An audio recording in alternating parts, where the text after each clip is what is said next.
এই গোলাম আলী আকবরের কথা হলো 95 ভাগ মুসলমানের দেশে বসবাস করব, কোনো সমস্যা নাই, ইসলামকে মেনে বসবাস করতে হবে। ইসলাম ভালো লাগে না, বিরুদ্ধে কথা বলতে পারবো না। বিরুদ্ধে যদি কথা বলো, মুসলিম মানুষের যে অবস্থা হয়েছে, আমারও সেই অবস্থা হতে সময় লাগবে না। ঠিক কিনা জোরে বলে।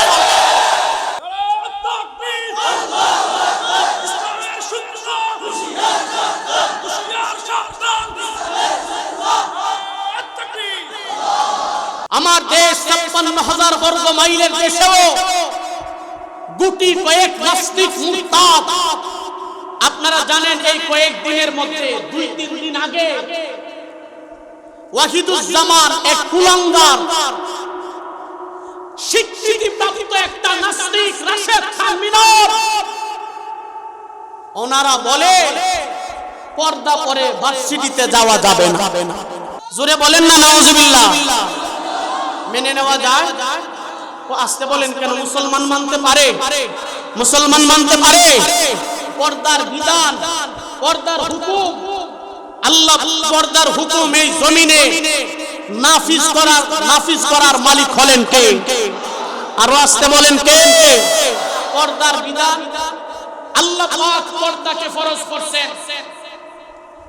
আপনি মানেন চাই না মানেন আপনার ব্যক্তিগত ব্যাপার, কিন্তু পর্দার বিরুদ্ধে কথা বললে, যেই জিহ্বা দিয়ে তুমি ইসলামের বিরুদ্ধে কথা বলবা, আল্লাহর কোরআনের বিরুদ্ধে চারণ করবা, এই দেশের লক্ষ কোটি তাওহীদি মুসলমান যুব সমাজ তার শরীরের মধ্যে এক বিন্দু পরিমাণ রক্ত থাকবে, তোর জিহ্বাকে টেনে ছেড়ে ফেলে দিবে। ঠিক করে বলে। কেউ আওয়ামী লীগ করবে, কেউ বিএনপি করবে, কেউ জাতীয় পার্টি করবে, কেউ জামাত করবে, কেউ ছাত্র আন্দোলন ইসলামী আন্দোলন করবে, কেউ জমিয়ত করবে, কেউ খেলাফত করবে, যার যার স্বতন্ত্র ব্যাপার। কিন্তু ইসলামের বিরুদ্ধে কথা বললে কাউকে ছাড় দেওয়া যাবে না। ঠিক কিনা জোরে বলে। আমি আওয়ামী লীগকে বলছি কথা, জি না নয় না, ভালো করে বুঝা তারপরে বলে আওয়ামী লীগের বিরুদ্ধে কয়ে গেছে, বিএনপিরা কইবে যে আমরার বিরুদ্ধে কয়ে গেছে, অন্যরা কইবে আমরার বিরুদ্ধে কইছে না। ইসলামের দল জায়গায় জায়গায় থাকতে পারে। আওয়ামী লীগ করবে, বিএনপি যারা করে বিএনপি করবে, জাতীয় পার্টি যারা করে জাতীয় পার্টি করবে, কিন্তু ইসলাম ও মুসলমানের বিরুদ্ধে কথা বললে তার জিহ্বা টেনে ছিঁড়ে ফেলে দিবে। ঠিক কিনা জোরে বলে।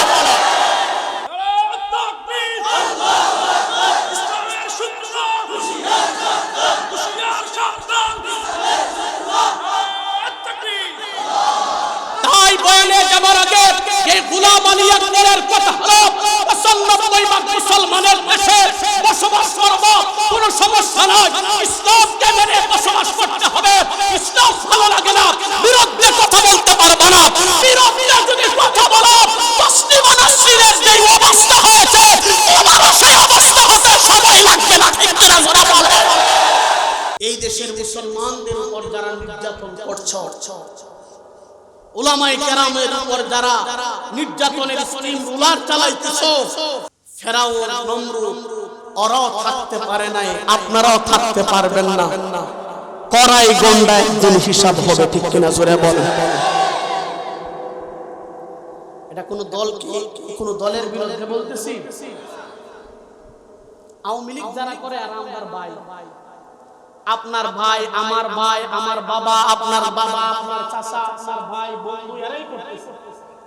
বিএনপি যারা করে আমার ভাই, আমার বাবা, আমার দাদা, চাচা এরাই করতেছে। জাতীয় পার্টি যারা করে আমার ভাই, আমার চাচা, আমার এরাই করতেছে। বিদেশ থেকে আইসে এই দলগুলা কেউ করতেছে। ঠিক কিনা বল? এই দেশের মানুষই করতেছে, আমরাই করতেছি।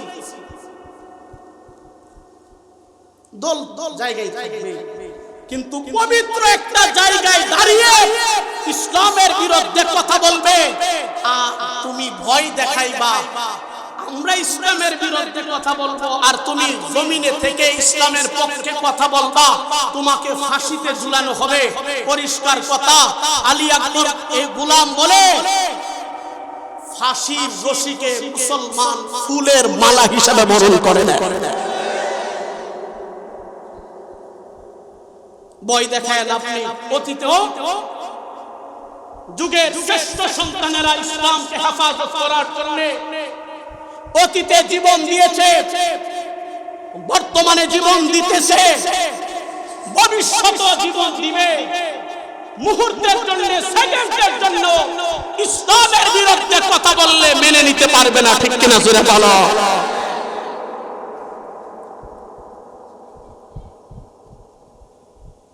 আমার বড় বুকটা ফুলে গেছে। ওয়াহিদুজ্জামান সাহেব এই কথা বলছে, বাংলাদেশের সর্বোচ্চ একটা জায়গা বিশ্ববিদ্যালয়, এই সর্বোচ্চ জায়গার সর্বোচ্চ প্রফেসর ওয়াহিদুজ্জামান সাহেব বলেন, যারা পর্দা করে ভার্সিটিতে আসবে, এদের ভার্সিটিতে আসার দরকার নাই, এদের লেখাপড়া করার দরকার নাই। যারা পর্দা করবে এরা বাড়িতে থাকলেই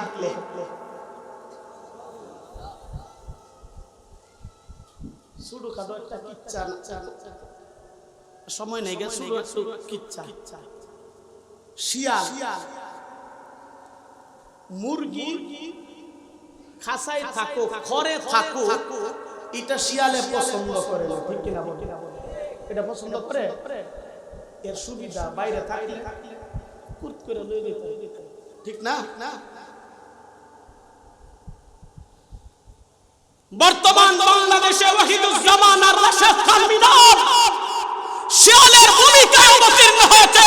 আর এই দেশের উলামায়ে কেরাম মায়েদের ইজ্জত হেফাজত করার জন্য খাসার ভূমিকায় অবতীর্ণ হয়েছে, এটা জোরে বলে।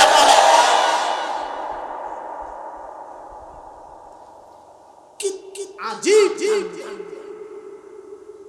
আবার বলে আইরে হাই ডিজিটাল দেশে আবার এগুলো লাগে না, বলে না ফেস কাটিং যদি না দেখে, ফেস না দেখলে আমরা বুঝবো কেমনে তুমি ছাত্র নাকি। আচ্ছা, ছাত্র শনাক্ত করার জন্য মুখ খুলে আসতে হবে, এটা কোন কথা হইল? এগুলার মাথার মধ্যে পোকা ধরছে, ঠিক কিনা বলে? মানসিক প্রতিবন্ধী হওয়ার কারণে সমস্ত কথা বলে। আচ্ছা বলেন তো, হাতের মধ্যে যদি ক্যান্সার হয় তাহলে গলা চিপা মারে লাগবে না?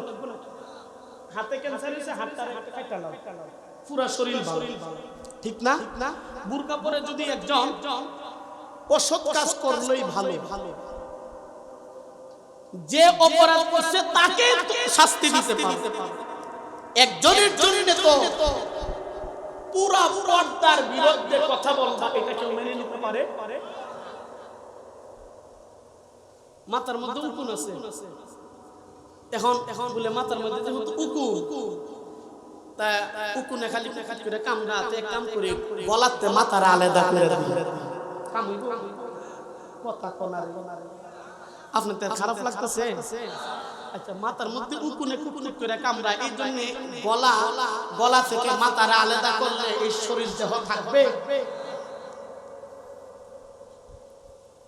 নাস্তিক মুরতাদের দলেরা ওরা কি কইতাম, আমার তো কোনো ভাষা নেই, কি বলবো, শুধু এটা বলবো, যারা এই সমস্ত কথা বলে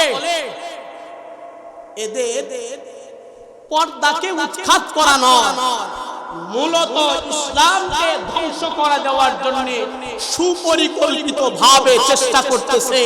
ইনশাআল্লাহ সুম্মা ইনশাআল্লাহ এই জমিনে মুহাম্মদ সাল্লাল্লাহু আলাইহি ওয়াসাল্লামের গোলাম, আল্লাহ পাকের গোলাম জমিনে একজন বেঁচে থাকবে,